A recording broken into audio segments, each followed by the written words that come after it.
Bonjour tout le monde. En D38. attente du vol pour rentrer à Montréal, toujours à Vegas. Donc, je voulais prendre quelques secondes pour discuter avec vous autres du texte que j'ai publié hier sur le blog de mon site Internet. Donc, le titre de cet article-là, c'était est-ce que le manque de temps est encore une excuse valable pour ne pas s'occuper de son marketing d'entreprise?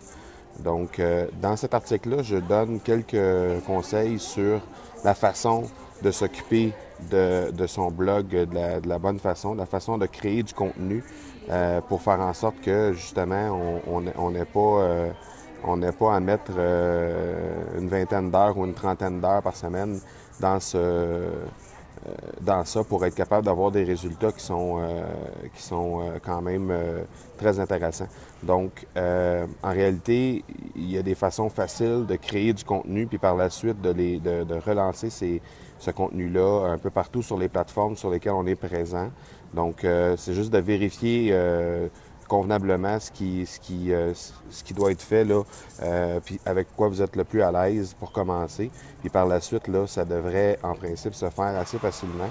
C'est sûr qu'au début, là, le temps de prendre un peu d'expérience, ça peut être un peu plus long, mais par la suite, là, une fois que vous aurez fait cette première expérience-là, puis que vous serez en mesure de bien faire les choses, le temps devrait se raccourcir grandement. Puis il y a des façons de faire en sorte qu'on puisse être capable de republier ces pièces de contenu qu'on crée, que ce soit des contenus vidéo, audio ou écrits, puis de republier le tout pour faire en sorte qu'on est présent sur quelques jours là, suite à la publication d'une pièce de contenu. Là. Donc, juste à titre d'exemple, là, ce matin, en fait, hier, j'ai publié le texte dont je vous parle, là, que je vous encourage d'aller voir sur mon site, là, le dernier texte qui a été publié.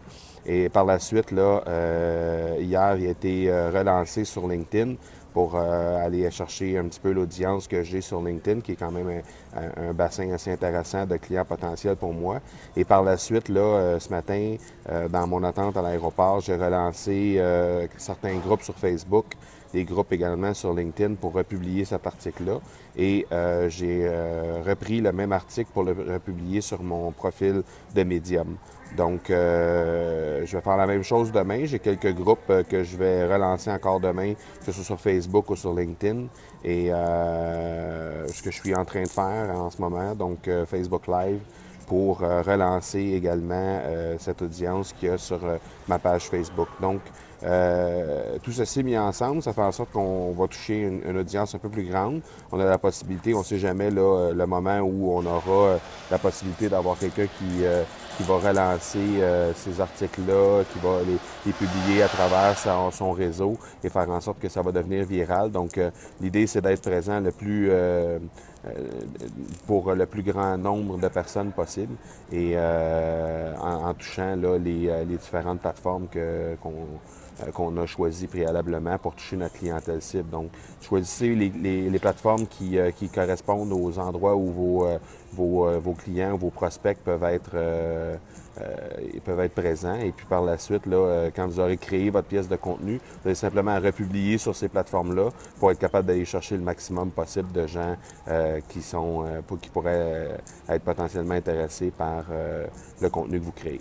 Donc voilà, je retourne je retourne à mon travail. Je vais aller travailler encore un peu en attendant l'avion l'embarquement qui se fait dans à peu près une demi-heure. Et puis on se revoit bientôt. Ciao!